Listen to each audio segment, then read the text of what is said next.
Customer की जरूरत को नजरअंदाज करते हुए कि जो चीज हमारे पास अवेलेबल है या जिसमें अपने को प्रॉफिट अच्छा हो रहा होता है, हम वो चीज पे फोकस ही नहीं करते हैं कि हमारा कस्टमर एक्चुअल में क्या लेना चाहता है। जिस प्रोडक्ट को हम सामने वाले को रूबरू करवा रहे हैं, जो प्रोडक्ट हम सामने वाले को समझा रहे हैं, वो प्रोडक्ट उससे समझ में आ रहा है, बहुत अच्छी बात है, बट क्या वो प्रोडक्ट खरीदने लायक है, उसकी जेब में उतना पैसा है?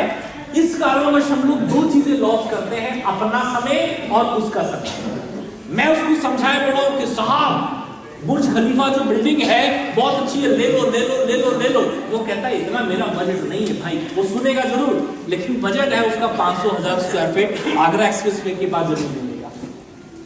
तो बुर्ज खलीफा उसको पसंद बहुत है, लेकिन वो अफोर्ड नहीं कर सकता। क्लियर है? थोड़ा सा आगे बढ़ते हैं। ए सेल्समैन पर्सनैलिटी एंड कम्युनिकेशंस। आज बहुत से लोग यहां पर बैठे हुए हैं और हर व्यक्ति जिस इंडस्ट्री में है उस इंडस्ट्री को कहते हैं सेल्स। सेल्समैन दो प्रकार के होते हैं जो मैंने देखा। जो ढाबे, जो हम लोगों ने भी खाना खाया है, क्या ऐसा ढाबा जो ऐसा खाना है क्या ढाबे में नहीं मिल सकता था? मिल सकता था, इतना अच्छा मौसम है, वहां पर तो मीटिंग हम लोग कर सकते थे कि नहीं? लेकिन सेल्समैन की पर्सनैलिटी की अगर मैं बात करूं, ये जो सब्जी बेच रहा है बंदा, ये कौन है साहब? सेल्समैन। ये सेल्समैन है। ये वो सेल्समैन है जो अपना प्रोडक्ट, आप इसको मांगते हो, जो ये अपना प्रोडक्ट आपसे बेचता है, ये वो सेल्समैन है। इसको अपनी हुलिये की कोई टेंशन नहीं है। ये साथ में आपको आलू भी देगा और बीड़ी भी पिएगा। एक हाथ से पन्नी पे सब्जी पैक करेगा, दूसरे से बीड़ी पिएगा। ऐसा होता है ना साहब? उसी में इसकी चाय भी रखी है, उसी में का फोन भी आ जाएगा तो बात करेगा, उसी में कुछ लोग उसको गालियां भी दे जाते हैं। ये सब कुछ एक्सेप्ट करता है। लेकिन दूसरा सेल्समैन क्या है? ये वाला। ये क्या बेच रहा है? ये भी सब्जी बेच रहा है। पहला सेल्समैन भी सब्जी बेच रहा है, दूसरा सेल्समैन भी सब्जी बेच रहा है। अगर इसके पास आलू 10 रुपए किलो है तो इसके पास आलू 20 रुपए किलो है। तो सवाल यह है, जो चीज 10 रुपए की मिल रही है हम 20 रुपए में क्यों लें? जब ये बंदा अपने पास बैठा हुआ है कि हम आपको प्रोडक्ट देंगे 10 रुपए में, तो हम 20 रुपए का प्रोडक्ट इसी पास से क्यों लें? क्यों जाए बिग बाजार, बिग बास्केट क्यों जाए? लेकिन क्या लोग जाते हैं? Yes sir. आप इससे लड़ सकते हो कि डिस्काउंट दो, लेकिन आप इससे नहीं लड़ोगे। अगर 99 रुपए का प्रोडक्ट इससे खरीदोगे, 99 रुपए का प्रोडक्ट सेल्समैन 2 से खरीदोगे, तो ये जो सेल्समैन 2 है ये आपको 1 रुपया वापस ना तो करेगा और ना आप मांगोगे। ऐसा होता है ना साहब? yes, लेकिन अगर सेल्समैन 1 ने बोला साहब 105 रुपए हो रहे हैं, अरे यार 100 लगाओ, यार 100 लगाओ, 100 लगाओ, रोज की कस्टमर है। करते हम लोग ऐसा नहीं करते। क्यों? क्योंकि इसके हुलिये की वजह से और जिस जगह पर ये बैठा है उसकी वजह से। सो माय डियर फ्रेंड, कुछ समझ में आया?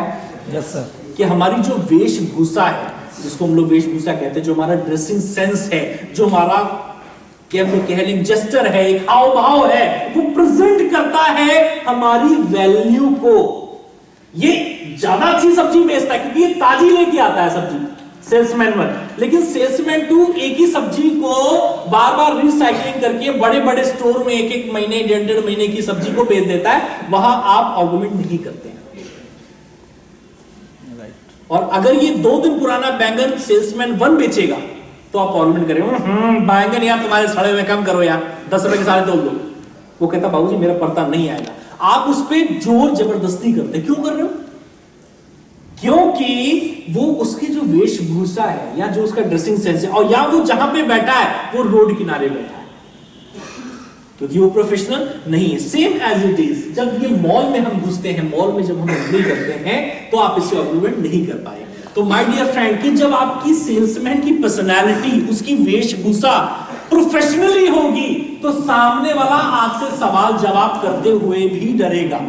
अक्सर ये देखा गया है, लोग उन चीजों पे दबाव ज्यादा बनाते हैं जिसकी वेशभूषा या जिसकी पर्सनालिटी में दम नहीं होता है, लोग उसको दबाने की कोशिश करते हैं। सिर्फ सेल्स इंडस्ट्री की नहीं, हर इंडस्ट्री में ऐसा होता है। होता नहीं साहब कि नहीं होता है? आप अभी जा रहे हो, रास्ते में आपकी गाड़ी भिड़ जाए, आप देखोगे पतला दुबला बेचारा मजदूर उसको शुरू कर दो, ऐसे होता है ना। और यही कोई फॉर्च्यून वाला हो कम से कम 60 फीट का, उसकी गलती है फॉर्च्यून वाले की, अब वो बाहर लगाओ क्या हुआ, नहीं भाई साहब ठोक तो दिया है, सही किया है। तो आप कहते ना ऐसी वाणी बोलिए जिससे झगड़ा हो, उससे कभी ना बोलिए जो खुद से तगड़ा हो, क्योंकि वो आपसे खुद से तगड़ा है। तो माय डियर फ्रेंड, फर्स्ट वो प्लॉट खरीदेगा या नहीं, आपसे लेगा या नहीं, ये बात की बात है, लेकिन सबसे पहले वो आपको देख रहा है, क्योंकि first impression is the last impression. ये बचपन से हम लोग सुनते आए हैं, और ये सबसे बड़ी कहावत है, सेल्स में जो दिखता है सो बिकता है।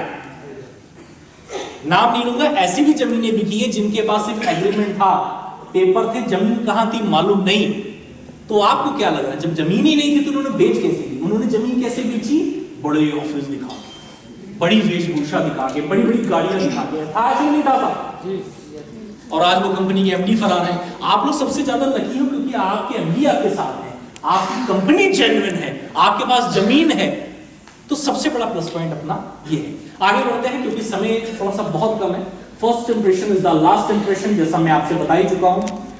एक सेल्समैन का सही दिमाग और सही रवैया होना बहुत जरूरी है। Having right mindset and attitude, सही दिमाग और सही रवैया, आप क्या बोल रहे हैं, क्या समझ रहे हैं। जैसे उदाहरण, मैं अपना एग्जांपल लेता हूं, किसी दूसरे का नहीं लेता हूं। इस समय मेरे सामने 200-250-300 लोग सामने बैठे हैं, मैं फ्रस्ट्रेट हूं या नहीं, इट डजंट मैटर, मेरे माइंड में क्या चल रहा है या क्या नहीं चल रहा है, इट डजंट मैटर। लेकिन मुझे अपनी भाषा शैली, अपनी वाणी पे बहुत विराम देके चल रहा है कि एक बार अगर कोई शब्द गलत या अब्यूजिव लैंग्वेज, कुछ भी मेरी लैंग्वेज से मुंह से अगर बाहर निकल गया तो वो दोबारा वापस आने वाला नहीं है। सो उसी तरीके से एक सेल्समैन ने जब किसी व्यक्ति को पकड़ा, सो हैविंग राइट माइंडसेट, उसका सही दिमाग, क्योंकि कस्टमर आपकी बातों को पकड़ के चलता है कि भाई आपने इतना ही बोला था। सही दिमाग और सही रवैया, आप किस तरीके से उसको टैकल कर रहे हैं, इट्स वेरी इंपॉर्टेंट। सेकंड चीज की बात कर रहे हैं, your appearance and dress code. आपकी प्रस्तुतिकरण जो है वो कुछ और नहीं है, आपकी प्रस्तुतिकरण